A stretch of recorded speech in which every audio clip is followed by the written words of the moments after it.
광야에서 40일을 금식하시고 또 기도하시고 사탄에게 시험을 받으신 예수님께서 본격적으로 공생애를 시작하셨습니다.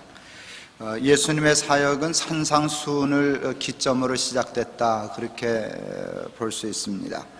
예수님의 사역은 주로 말씀의 사역이셨습니다. 물론 가는 곳마다 병자를 고치시고 또 귀신 들린 자를 쫓아내시고 심지어는 죽은 자를 살리시는 엄청난 능력을 행하셨지만 예수님의 주된 사역은 역시 말씀의 사역이셨습니다.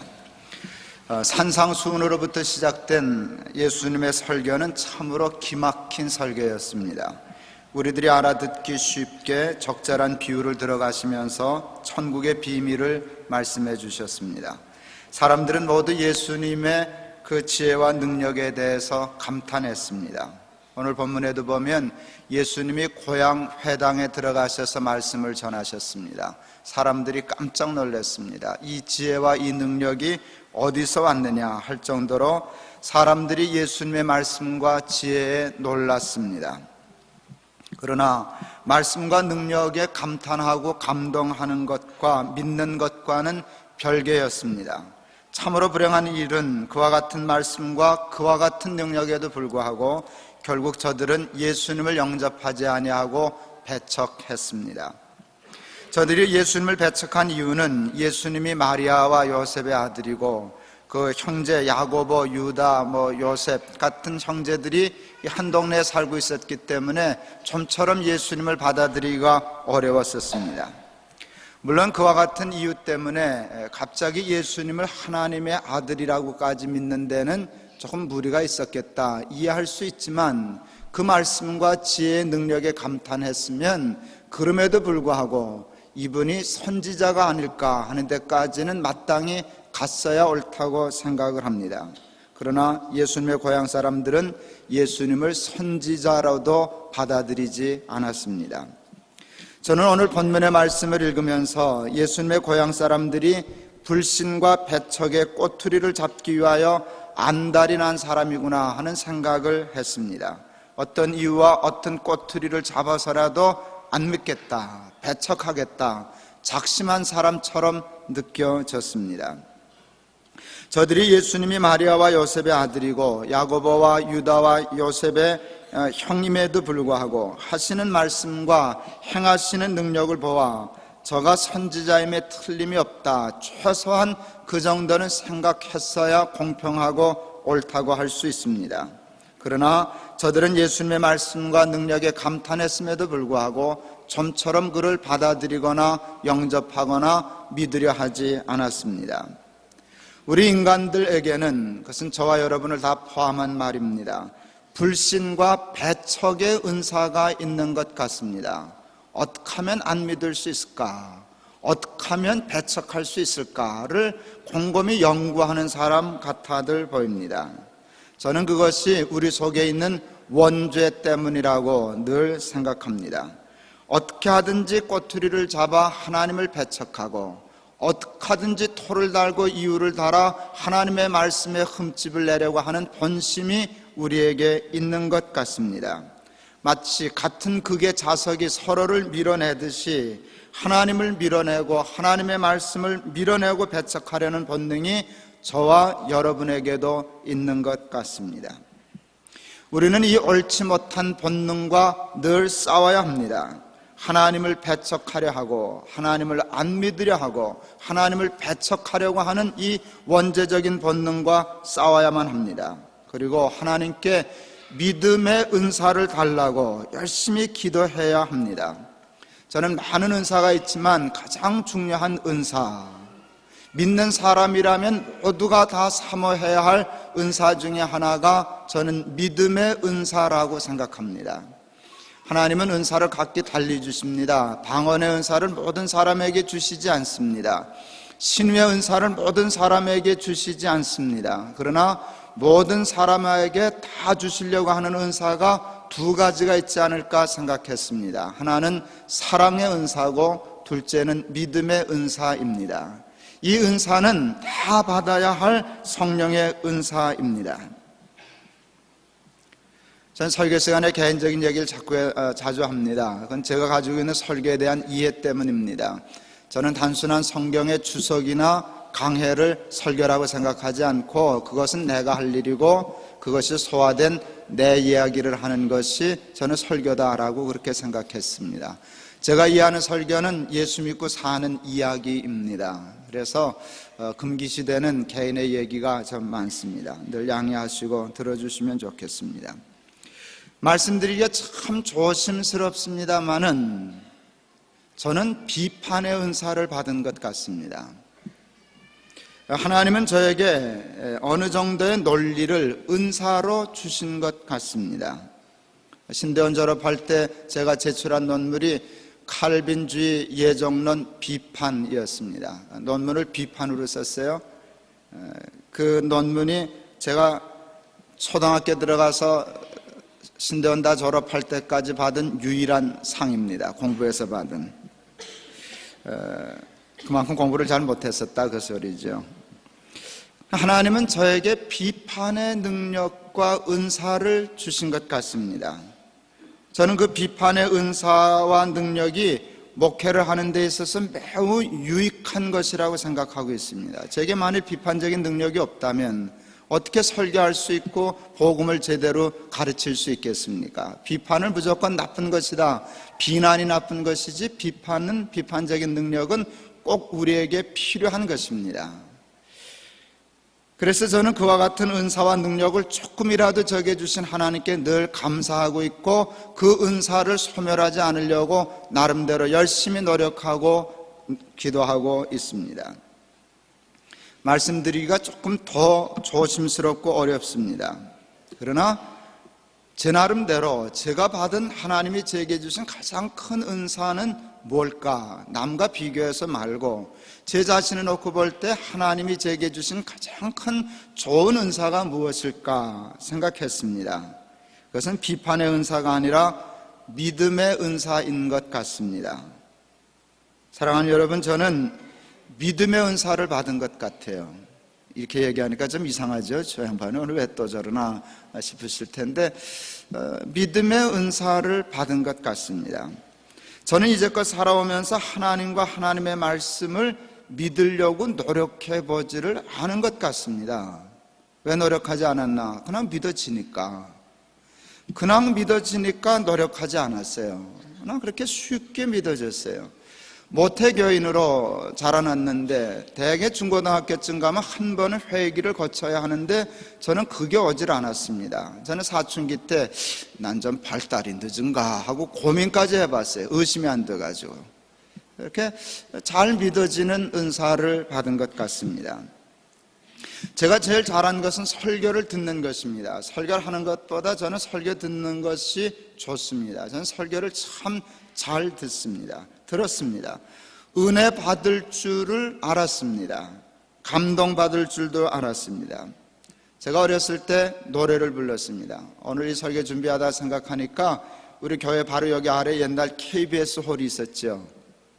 제가 거기 와서 누가 잘하나 그거 했지 않겠습니까? 거기 와가지고 제가 1등 했잖아요. 와, 예, 제가 바로 여기 KBS 홀 와서 누가 잘하나가서 1등한 사람입니다. 믿어주시겠죠? 제가 어렸을 때 참 하나님이 좋은 소리를 주셔서 노래 참 잘했어요. 그래서 예배 중에 특별한 일이 있을 때 특성을 자주 했습니다. 참 자주 했습니다. 정식으로 성악을 배운 것도 아니고 초등학교 아이가 그냥 생소리로 노래를 하는 것인데도 불구하고 자꾸 하다 보니까 어느 때 좋은 소리가 나는가를 스스로 조금씩 터득할 수 있었어요. 사람마다 다른 것 같은데요, 저는 배가 조금 많이 고프면 안 되고 조금 고플 때 좋은 소리가 나더라고요. 어떤 분은 배가 고프면 배가 불러야만 소리가 난다 그러는데 저는 배가 불렀을 때 좋은 소리가 안 나고 배가 조금 고파야 좋은 소리가 나서 저녁 예배 때 찬양을 하게 되면 저녁을 먹지 않고 늘 같은 생각이 지금도 납니다. 근데 그게 옳은지 그런지 모르는데 저한테는 그게 맞았습니다. 근데 제가 정말 가장 좋은 소리를 내는 때가 있었는데 그것은 약간 배가 고플 때가 아니었어요. 설교의 은혜를 받았을 때였습니다. 설교의 은혜를 받았을 때, 가슴이 뜨거워졌을 때, 여러분 제가 그 나이가 그때가 초등학교 때입니다. 고등학교 때, 대학교 때가 아니고 초등학교 때인데 그때 가슴이 뜨거워지도록 은혜를 받는 일을 제가 종종 잘했어요. 눈물도 흘리고요. 또 이 말씀이 꼭 나를, 어떻게 해서 목사님이 나를 알고 내 얘기를 하시나, 그 얘기를 초등학교 때 듣고 했어요. 여러분, 뜨거운 것이 목으로 넘어온다 라는 표현들을 쓰는데 정말 그런 것들을 체험하죠. 이렇게 뜨거운 게 목에서 올라와요. 그 뜨거운 게 목에 올라오면 소리가 그렇게 좋아져요. 그게 그때 최고로 찬양할 때였습니다. 변성기 이후로는 제가 제 목소리를 잃어버렸습니다. 제가 찬양한 거는 초등학교 때가 전부였습니다. 그 이후는 노래하는 때가 없었어요. 제가 노래할 수 있는 목소리를 잃어버렸기 때문에 그 다음엔 기회가 주어지지 않았는데, 초등학교 때 그래도 그렇게 뜨거운 것이 목에 올라올 만큼 설교 중에 은혜를 받을 줄 알았어요. 그러니까 전 건방지지만 제가 설교 중에 내가 믿음의 은사를 좀 받은 것 같습니다. 그래도 여러분 용서해 주셔야 되지 않겠습니까? 저는 하나님께서 비판의 은사와 함께 더하여 믿음의 은사를 주신 것에 대해서 얼마나 감사한지 모릅니다. 이 둘이 그래도 어느 정도 균형을 잡을 수 있게 해준 것이 하나님이 제게 주신 가장 큰 선물이요 축복이라고 생각합니다. 믿음 없이 비판만 자꾸 해대면 어떡하겠습니까? 믿음 없는 비판, 그건 삭막해지죠. 또 아무리 믿음이 좋단들 비판적인 능력이 없는 믿음, 이게 얼마나 잘못하면 맹신이 되고 맹목이 되겠습니까? 비판과 믿음의 균형을 잘 조화시켜 주시는데, 하여튼 하나님이 저에게 믿음의 은사, 하나님이 믿어지고 하나님의 말씀이 믿어지는 은사를 받았다는 것, 제 생애 가장 큰 축복인 줄 아는데, 사랑하는 여러분들도 이미 그 은사를 받으셨겠지만 더 큰 좋은 믿음의 은사를 받기 위하여 욕심내고 사모하고 기도하시는 사람들이 되시기를 바랍니다. 제 짧은 신앙생활의 경험에 의하면 믿음의 은사가 최고입니다. 그 은사 받아놓으면 정말 신나고 좋습니다. 믿어지는 게 얼마나 행복한지를 아세요? 모든 일 싱숭생숭할 때도 작은 일에도 은혜 받고 감동하고 감격하고 은혜 충만한 예배를 드린다는 게 여러분 얼마나 큰 축복인지 여러분 아십니까? 그 믿음의 은사를 사모하시는 저와 여러분 다 되실 수 있기를 바랍니다.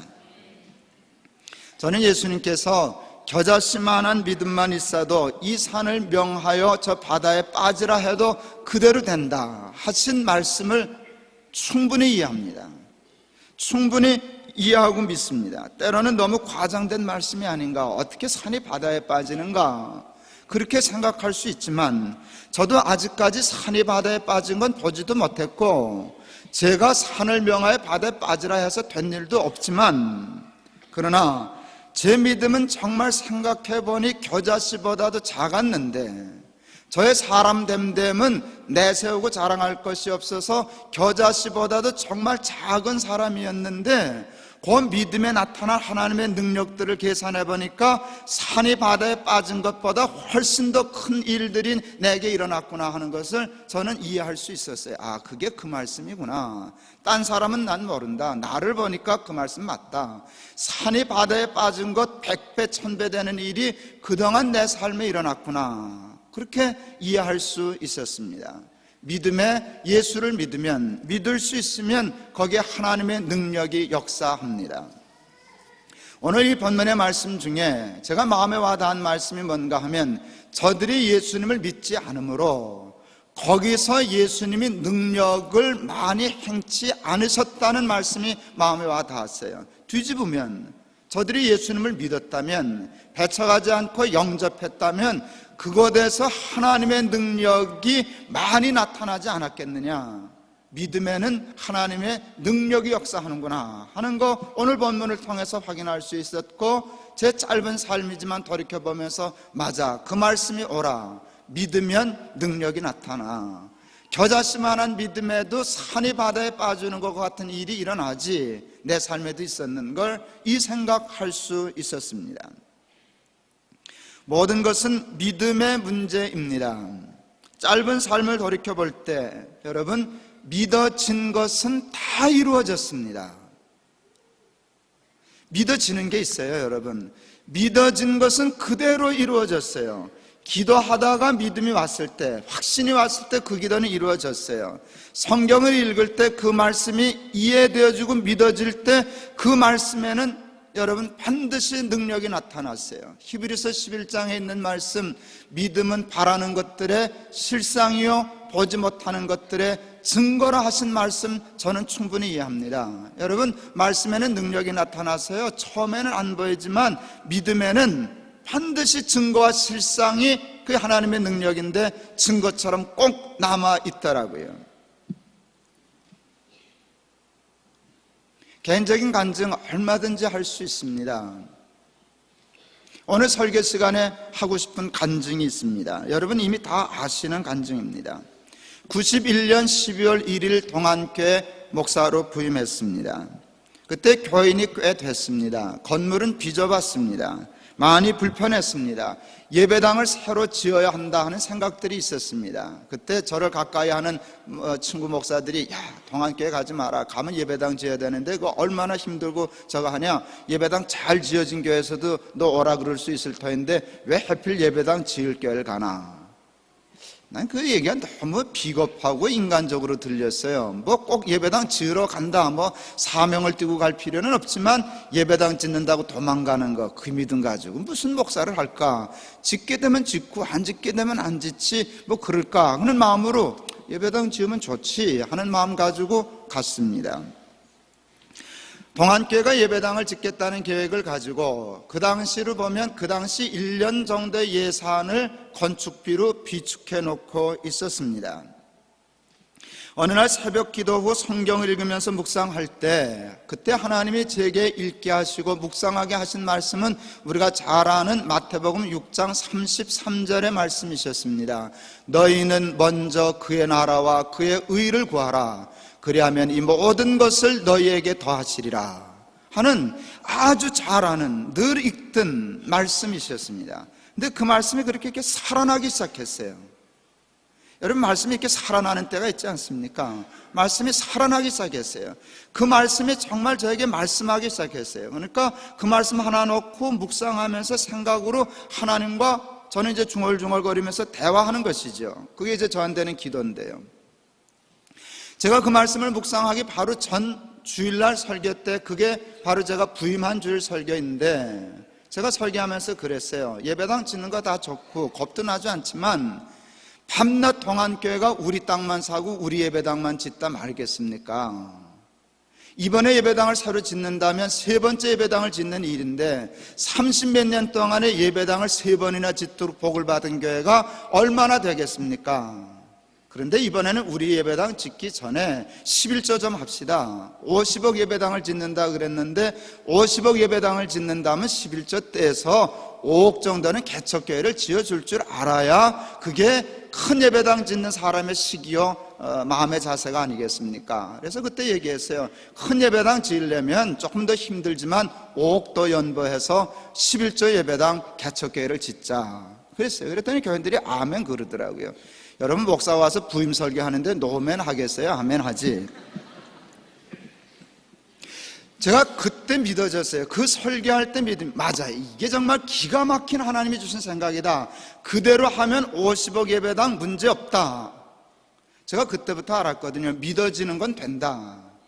그러니까 50억 예배당은 저는 그때 물어도 안 보고 하나님이 동안께 주신다고 생각했어요. 너무 기뻤어요. 그렇게 흥분된 마음으로 지금 새벽 기도하다가 지금 이 말씀에 또 걸려든 것입니다. 하나님이 말씀하시는 것 같았어요. 너 참 기가 막힌 생각했다. 내 생각이 맞아. 그렇게 해봐라. 50억 예배당 내가 지어줄게. 근데 하나님이 더 그러시는 것 같아요. 너 근데 잘 생각했으니까 하는 김에 조금 더 잘해봐라. 어떻게 잘할까요? 개척교회 먼저 하면 어떠냐? 같이 짓는 것도 좋지만 먼저 해라. 사람이 밤낮 내일부터 먼저 한다는 게 상식 아니냐? 그게 바로 무엇을 먹을까, 입을까, 마실까를 생각하는 거 아니냐. 순서를 좀 바꿔라. 꼭 우리 예배당을 짓는 일은 먹을 것, 마실 것, 입는 것이고 꼭 개척교회 하는 것만이 하나님의 나라와 의를 이루는 것은 아니지만, 내 교회 짓는 건 내 일이고 개척교회 일은 조금 밖의 일 아니냐. 그 순서를 나중하려고 생각하는 일을 먼저 하고, 먼저 하려고 하는 이 일을 나중으로 한번 바꿔보는 게 바로 오늘 이 말씀의 뜻이다. 그렇게 됐어요. 그때 하나님 또 그러시대요. 그렇게 하면 내가 좋은 예배당 지어줄게. 너는 너 할 일 해라. 개척교회 짓는 건 너 할 일이고 동안교회 예배당 짓는 건 내 할 일이다. 이렇게 역할을 구별해 주시더라고요. 그리고 너 6억 있지 않냐? 그거 가지고 11조 예배당 꼭 지어. 그러면 다 빈손되면 빈 터여서 내가 내 손으로 동안교회 예배당 짓지. 믿어졌는데 설교해야죠. 저는 책 보고 설교하는 거 별로 좋아하지 않아요. 그럼 그 사람 설교지 내 설교는 아니잖아요. 난 내가 생각한 걸 설교해야지. 그러니까 설교했죠. 지난주에는 내가 같이 짓자고 설교했는데 오늘 새벽기도 하다 이 말씀 내가 받았는데 이게 믿어집니다. 나 이거 해보고 싶습니다. 여러분, 우리 예배당 아무리 급해도 좀 나중에 짓고 개척교회부터 합시다. 그랬더니 또 아멘 하대요. 뭐 2줄밖에 안 됐거든요. 아멘 했어요. 또 그때 감사했던 일이, 장로님들이 저를 청빙하면서 나이 어린 사람이 오니까 고민하다가 기도하다가, 당신들이 뭐 부탁하지도 않았는데 요구하지도 않았는데 뭘 결정해 오셨나? 새 목사, 저 나이 어린 목사 왔는데 틀림없이 우리하고 생각이 다른 게 있을 거다. 그럴 때 목사 보러 우리 따라오라 할 거냐, 우리가 목사를 따라가 줄 거냐, 그 의논을 하셨어요. 그거 왔을 때 처음부터 길을 잘 들여야 돼. 그렇게 얘기를 안 하시고, 이해는 잘 안 되겠지만 우리가 따라가 줘야 그래도 한번 변화하지 않겠냐. 그러니까 무조건 저 가지 말고 한 3년의 기간을 두어서 3년 동안은 한번 하고 싶은 대로 허락해보자.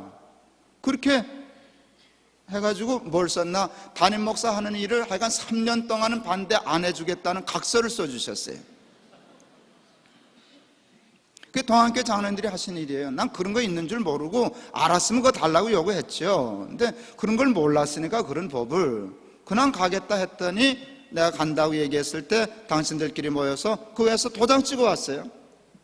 지금 기념으로 잘 보관하고 있죠. 하도 희한한 거니까 그냥 장로님들 다 이름 써가지고 도장 꽉꽉 찍어서 갖다 줬어요. 여러분, 급한이니까 축두로 예배당 짓겠다 뭐 하는 거 단숨에 남주자고 하는 말에 아니요 소리 못 하셨죠. 기쁨을 해줘서 그게 그래서 일산 동안교회를 건축하는 일이 되었습니다. 일산에 땅 사고 예배당 짓고 사택 전세로 얻고 자가용 하나 사고 1년 생활비 드리고 아이들 학비까지 딱 드리고 나니까 맞춘 듯이 6억이 들어갔어요. 그렇게 짜 맞추려도 힘들죠. 딱 6억이 들어갔습니다. 94년 2월 20일 날 창립예배금 헌당했습니다. 지금 그 교회가 아주 건강하고 크고 훌륭한 교회가 됐다는 건 혹 아시죠? 빈손으로 동안교회 건축이 시작되었습니다. 하나님이 100억 예배당 짓게 해주셨어요. 하나님은 하여간 곱조를 좋아하시더라고요. 50억 예배당이 하나님 책임이셨는데 우리가 받은 예배당은 100억 예배당이었습니다. 믿음대로 됐지요? 제가 그 말씀 믿었더니 능력이 나타나셨지요? 오늘 성경 말씀이 그거지요? 우리가 믿으면 하나님의 능력이 거기에 나타난다는 것이에요. 그러니까 믿는 게 수예요. 남이 잘 못 믿는 거, 믿어지지 않는 걸 믿을 수 있으면 이게 보통 큰 수가 아닙니다.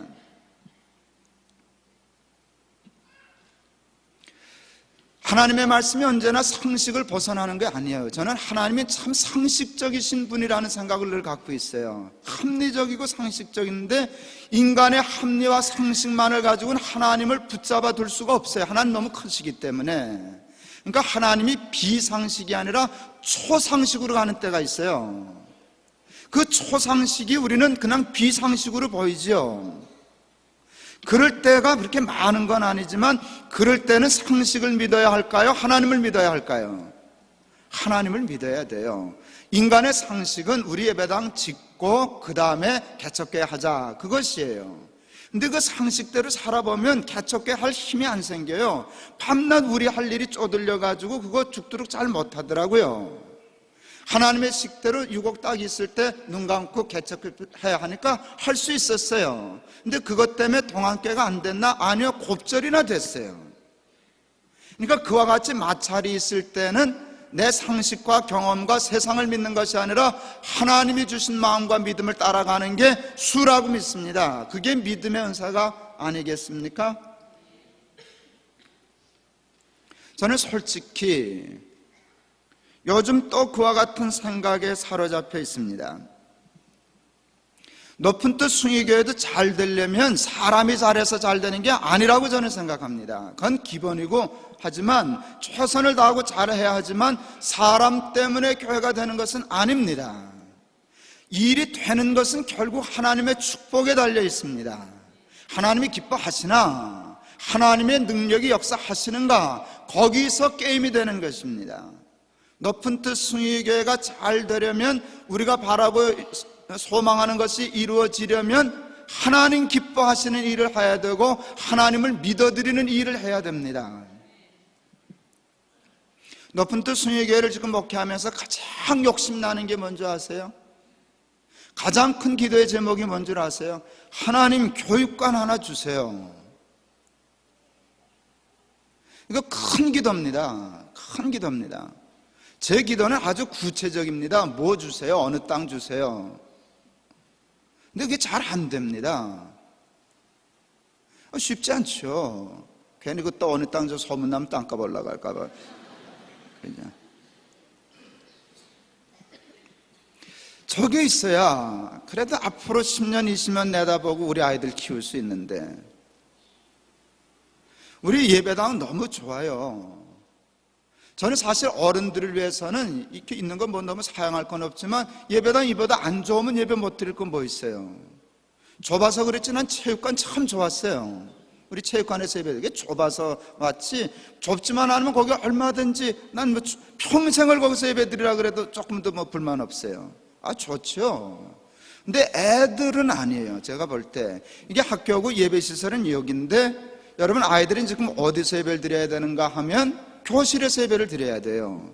교실은 강의하는 데는 좋지만 예배 드리는 데를 위해서 쓴 것이 아니기 때문에 맞지를 않아요. 또 사이즈도 달라요. 이제 애들이 많아져 가는데 그 교실에서 어떻게 예배를 드립니까? 제가 한 달에 설교 한 번 안 할 때 가끔 돌아봐요. 사실은 매주 가보고 싶어요. 난 애들 좋아하니까 가보고 싶어요. 근데 보기 싫어서 안 가요. 교실에서 예배 드리는 게 내가 싫기 때문에 안 가요. 그리고 혹시 갈 때마다 하나님 교육관 줘요, 예배당 주세요. 우리 아이들, 우리는 충분해요. 우리는 이상 더 교회 질 마음 없어요. 우리는 그냥 여기서 하다가 저거 하면 또 분립해서 대방동 가고 그러면 됩니다. 하나님 아이들을 위해서는 교육관이 필요하니 교육관 주세요. 저는 우리 높은 뜻 숭의교회 아이들에게 세상에서 제일 좋은 예배당 만들어주고 싶어요.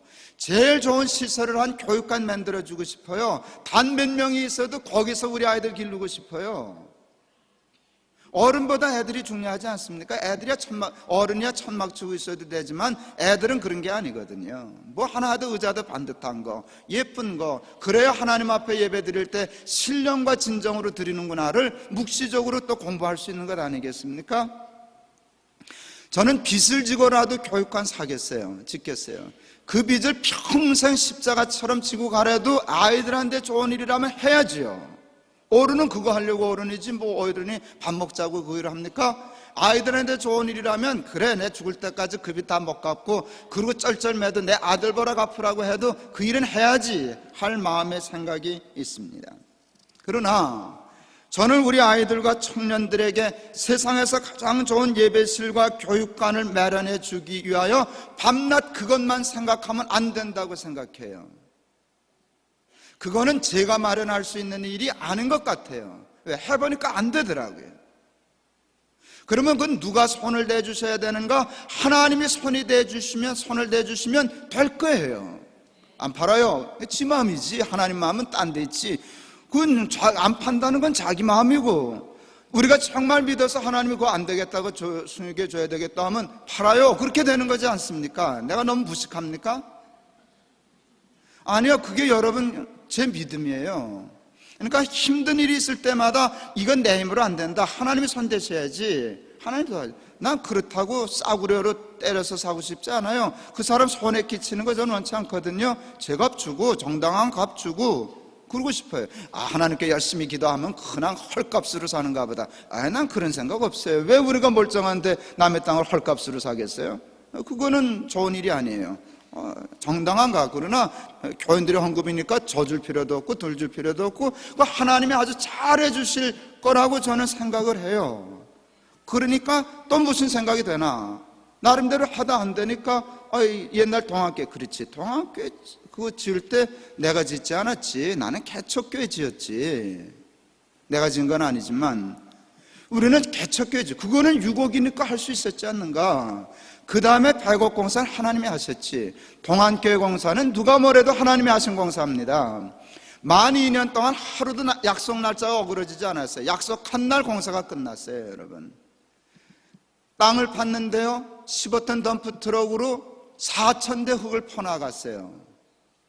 산속에서 지은 예배당이 아닙니다. 동네 한복판에서 집들이 뺑 둘러있는 데서 땅 파고 지은 집입니다. 흙만 파갔으면 말도 안 해요. 몇천 대 흙을 퍼나가는데 밑에 돌이 나와서 포클레인으로 그걸 깼어요. 여러분, 동네에서 포클레인으로 돌 깨고 집 지을 수 있어요? 말도 안 되는 소리죠. 어느 날 교회 사무실로 술이 만큼 취한 택시기사가 올라왔죠. 내가 택시 운전하는데 밤에 와서 일하고 낮에 좀 잠을 자야 되는데 이게 따다다닥 소리 때문에 잠을 못 잤다, 여간을 얻어서 잠을 자고 다녔다, 그러고 사무실에 올라왔었죠. 그래서 당연히 여간값 물어달라는 줄 알고 그것도 물어드려야죠, 당연히. 근데 그분이 뭐라 그러고 가신 줄 아세요? 여러분, 그런 줄이나 아시오, 그러고 갔어요.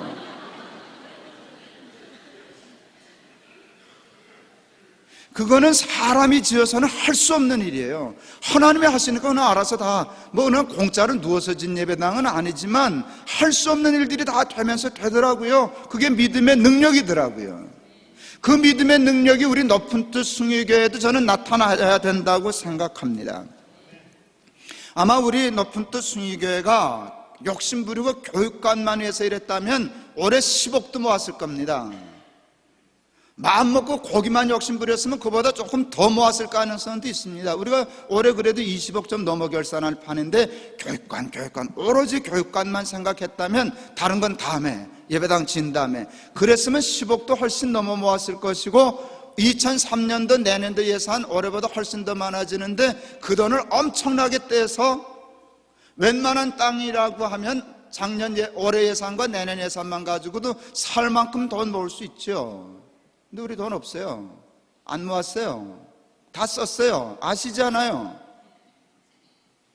왜?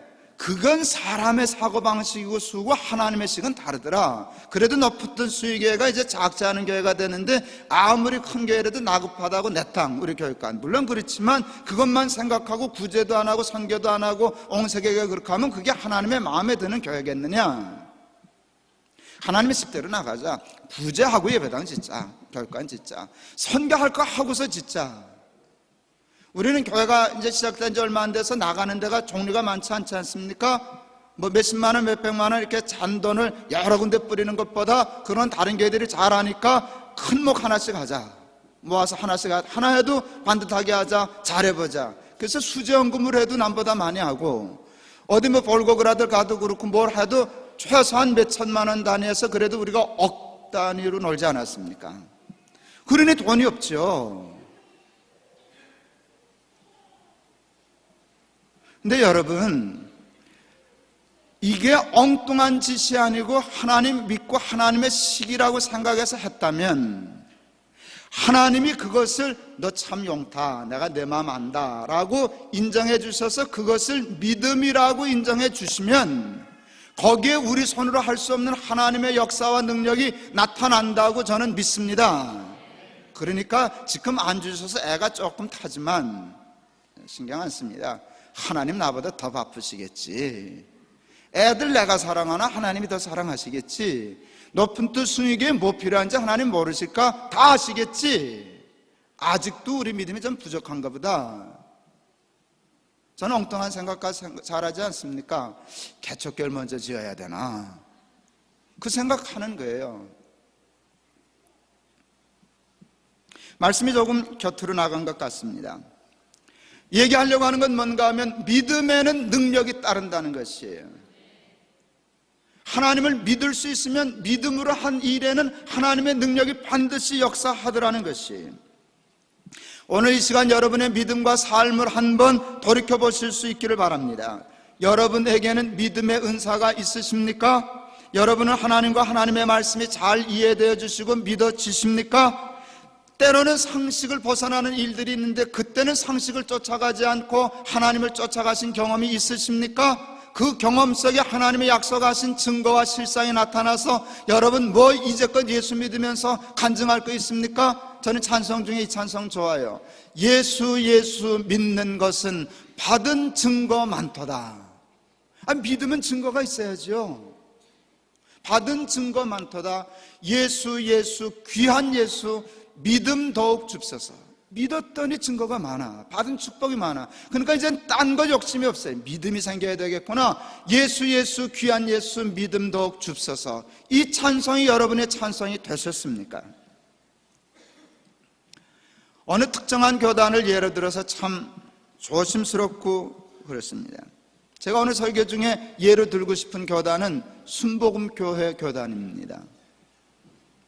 우리 교인들 중에는 순복음 출신들도 더러 계시지요. 저는 순복음 교단과 저들의 신학과 신앙생활에 대하여 조금 비판적입니다. 제가 그 교회와 교단에 대해서 비판하는 것 중에 핵심을 꼽으라면 거기는 비판의 은사가 좀 부족한 것 같아요.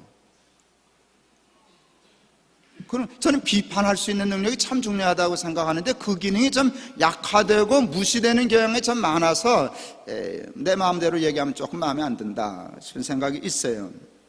저는 비판의 은사가 중요하다고 생각하거든요. 근데 비판 아닌 걸 비판이라고 우기는 거 말고 정말 비판은 꼭 필요한 은사거든요. 그것이 없으면 사람과 교회가 치우칩니다. 제가 순복음 교회와 교단을 사랑하는 마음으로 권면하라면 거기는 비판의 은사를 달라고 사모해야 될 교회입니다. 그래야 지나치지 않고 균형을 잡아서 교회가 건강하게 오래 갈 수 있습니다. 그러나 순복음 교회와 교단에 대하여 지극히 개인적인 생각이라고 얘기할 수 있습니다만은 우리 장로 교회와 교단이 배워야 할 것이 있습니다. 개인들의 차이는 각기 다르지만 대체로 얘기할 때 제가 볼 때 우리 장로 교회와 교단이 순복음 교회에 열심히 배워야 할 것이 있는데 그게 뭔가? 그쪽은 비판의 은사는 조금 떨어지는 것 같은데 믿음의 은사는 우리보다 많이 받은 것 같아요. 우리는 비판은 좀 잘하는데 믿는 데는 조금 떨어지고요. 그런 게 하여간 좀 있다 생각했어요. 저들은 비판이 좀 떨어지는 것 같은데 하여간 잘 믿어요. 꽤 오래전에 순복음교회에 집회 초청을 받아서 강사로 갔습니다. 갈 때부터 내가 순복음교회 가서 설교를 하겠나, 스타일이 다른데 아니나 다를까 갔더니 정신이 하나도 없어요. 찬송을 부르는데 내가 부르는 것보다 4배를 빤히 부르네. 뭔 찬송을 저렇게 부르나. 다 난리들이에요. 가만 앉아있지들도 않아요. 다 서가지고 펄쩍펄쩍 뛰고 앞에 있는 사람은 벌써 온몸에 옷에 땀이 다 젖었고 난 그래서 찬송을 못 부르고 구경만 하고 있죠. 그건 또 하는데 기도를 하는데 또 볼만하시더군요. 주여 삼창하는 것도 처음 봤어요. 주여 삼창을 하도 요란하게 해대가지고 이거 하나님 경기하시겠네. 그리고 뭘 저러나 하나님 주님 그러면 다 알아듣는데 하나님 귀가 먹으신 것도 아닌데 저렇게 난리들일까. 역시 내가 오늘 잘못 왔구나. 내가 이 전에 딴판인데 이거 어떻게 설교를 하나. 정말 걱정도 팔자돼요. 저는 이제껏 순복음교회 제가 별로 그렇지만 이제껏 다닌 중에 순복음교회에서 설교한 것보다 설교가 쉬웠던 적은 없어요. 그건 제가 인정해요. 꽤 많은 교회와 교단을 다녔지만 높은 뜻 숭의교회를 포함해서 순복음교회 교인들보다 설교 잘 듣는 교회는 없어요. 그분들은요 하여간 믿으려고 작심한 사람들이에요.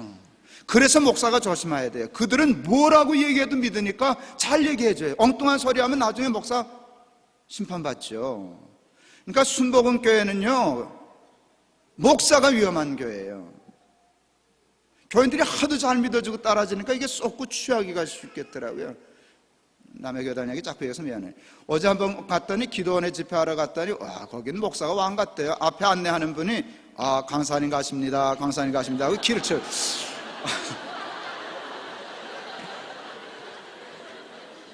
그래서 내가 그날 여기는 목사 잘못하다간 골로 가겠다 내 생각했어요. 근데 하여간 설교를 하면 그렇게 좋아요. 하여간 무슨 소리를 해도 말하기 전에 듣기부터 하려고 하고 있어 놓으니까 내가 설교할 수 있는 것을 3배, 4배를 설교하게 되더라고요. 믿음의 은사가 믿으려고 하는 데 대해서는 하여간 순복음교회견들이 좋아요. 그거는 조금 배우세요, 여러분.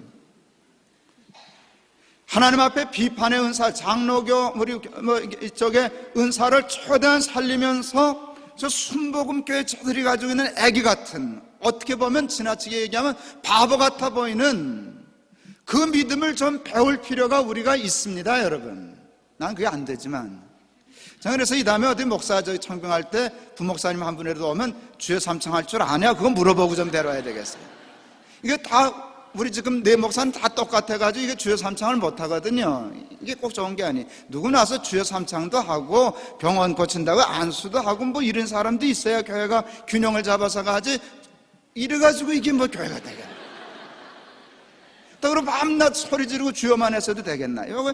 둘이 균형을 잘 맞으면 참 좋겠는데, 머리는 차갑고 가슴은 뜨거워야 되는데 이게 머리도 차갑고 가슴도 차갑고, 이쪽은 저쪽은 잘못하면 가슴도 뜨겁고 여기도 뜨겁고 이래. 이거 둘을 잘 순복음교회하고 우리 높은 뜻을 싹 섞어가지고 딱 자르면 이게 기가 막힌 좋은 교회가 나오겠는데 하는 생각이 듭니다. 지난주 케이블 TV를 이렇게 보니까, 기독교 텔레비전에 보니까 그 조영기 목사님이 온두라스 집회하는 게 나왔더라고요. 엄청나대요. 사람들이 무슨 축구 경기장인가 모여나는데 볼만해요. 전 사실 그렇게 집회하는 일에 대해서 좀 비판적 이루고 보거든요. 이루고 보지 않고 전화. 근데 그래도 약간 유심히 봤어요. 대단하더군요. 병 고침 받은 거 나오는데 난 또 의심이 많아가지고 저거 사기 아닐까 그러고 봤죠. 그래도 한참 봤어요. 저거 쇼 아닌가 정말인가. 믿음이 그런 때는 조금 그랬어요. 이렇게 봤어요. 근데 내가 자세히 봤어요. 쇼만은 아니에요. 잘못하면 그런 쪽으로 쏟기가 쉽지만 제일 위험한 건 언제나 목사님이에요. 조영기 목사님이 제일 위험해 보이더라고. 그게 취하면 어떡하나. 조 목사님의 은사 물론 인정하지만 그때 병 고침을 받는 건 듣는 사람의 믿음이더라고요. 저렇게 믿으면 병 낫겠다 싶더라고요. 저렇게 단순하게 순수하게 믿으면, 저렇게 매달리면 정말 안진병이 일어나겠다. 그건 내 마음에도 확신이 오더라고요. 어쨌든 뭔 얘기하려고 그러나 믿음에는 능력이 있어요. 점점 떨어봐야 아무것도 남는 것 없어요. 고상한 척 해봐야. 그래봐야 사람이지. 맹목적으로 그렇게 되지 광신적으로 그러지 않은 것은 아니에요. 여러분, 그런다고 제가 그렇게 되겠습니까? 그게 타고난 사람이 있지. 그래도 우리가 인정할 걸 인정하고, 하나님 믿음의 은사를 주시옵소서, 믿어지게 해 주시옵소서. 그래서 그 믿음에 나타나는 능력들을 하나하나 실상과 증거로 나도 스크랩해내고, 이랬습니다, 저랬습니다, 이건 이랬습니다, 그럴 수 있는 사람들이 되어야 예수 믿는데 번전도 많이 드는데.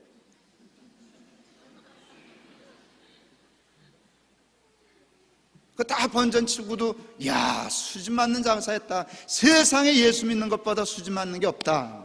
영적으로나 육적으로나 다 포함해서 그래야 되지 않겠습니까? 저는 여러분들이 투자만 많이 하고 건진 것 없는 그런 사람들 되지 않기를 바라요. 하나님 앞에 투자한 것에 30배, 60배, 100배로 축복받고 그렇게 살면 좋겠어요. 그래서 믿음의 능력이 무엇인가를 간증할 수 있는 높은 뜻 숭의교회와 교인들 다 되실 수 있기를 바랍니다. 예수 잘 믿어서 예수 믿는 것은 받은 증거 많도다. 예수 귀한 예수 믿음 더욱 줍소서 찬송하면서 기쁘게 신앙생활하는 저와 여러분 되기를 바랍니다. 이 이야기하고 마칠래요. 그러니까요, 예배 드릴 때 집중하세요. 정신 팔지 마세요. 찬송 한 장을 불러도 열심히 불러서 은혜를 받으세요. 은혜를 받으세요. 여러분, 찬송할 때 은혜가 있어요. 찬송을 배척하면 안 돼요. 우리 이제 이거 끝나면 올해부터 이제 얼마 전부터 우리 이 청년들 밴드 와서 저 하는데 어른들은 좀 잘 안 맞죠. 그래도 나가지 마세요. 내가 저거 어떻게 하든지 배워야지, 익숙해져야지, 그 마음 가지세요. 리듬이나 가락이 좀 안 맞지만 여러분하고 가사를 잘 들어보세요. 저게 딴따라 노래가 아니에요. 찬송이에요. 믿음의 간증과 고백이 있는 가사들이에요. 찬송 잘해요. 기도할 때 졸지 마세요. 저는 우리 높은 뜻 순회교회 하면서요, 제일 은혜 받는 일 중에 하나가 주일 예배 시간, 기도 시간이에요. 참 우리 교인들 기도 끝내주게 잘해요. 왜 잘하는가 제가 알죠. 장로님들도 계시지만 우리는 장로님들만 기도하지 않고 집사님도 기도하고 다 하지 않아요. 근데 보통 한국계 전통에 의하면 집사님들이 강대상에 와서 주일 낮 예배 때 기도 이제껏 못했거든요. 늘 하던 사람은 익숙해져서 절절절절 나오지만 처음에 서봐야 부들부들 떨리고 이게 말이 안 돼요. 그러니까 한 주일 전부터 얼마나 기도를 했겠어요. 기도하기 위하여 기도하지 않아요? 그리고 쓰곤 또 보고 고치고. 우리 청년 예배 때 보면 어른들도 마찬가지, 여기 와서도 고치더라고요. 기도하기 전까지. 그리고 두렵고 떨리는 마음으로 기도하려고 여기서 다 이러고 기도하고 와서 기도하니 그 기도가 얼마나 은혜가 돼요. 그렇죠? 내 말 맞죠? 예. 그리고 설교할 때 하여간 죽도록 생명 걸고 은혜 받아요. 그리고 믿으세요. 잘못된 것은 빨리빨리 치워버리고 거기서 핵심을 딱 잡아서 믿으세요. 믿어서 여러분 거기 믿음에 나타나는 하나님의 능력을 축복으로 받고 살아가는 사람들 다 되실 수 있기를 바랍니다. 기도하시겠습니다. 여러분, 우리 한 목소리로 한번 기도하실 텐데 그냥 오늘은 간단하게 하나님 믿음 주십시오. 믿음의 은사를 주십시오. 믿어지게 해 주십시오. 찬송에도 은혜 받게 하시고, 내가 잘 모르는 찬송에도 은혜 받게 하시고, 기도에 은혜 받게 하시고, 말씀에 은혜 받게 하셔서 믿어지는 것에 나타나는 하나님의 능력을 실상과 증거로 나도 자랑하면서 살게 해 주십시오. 우리 간절한 마음으로 한번 기도하겠습니다. 기도하시겠습니다. 하나님 아버지, 은혜를 감사합니다. 오늘도 귀한 사랑하는 교우들 불러주셔서 말씀 듣게 하시고 은혜 받게 하신 것 감사합니다.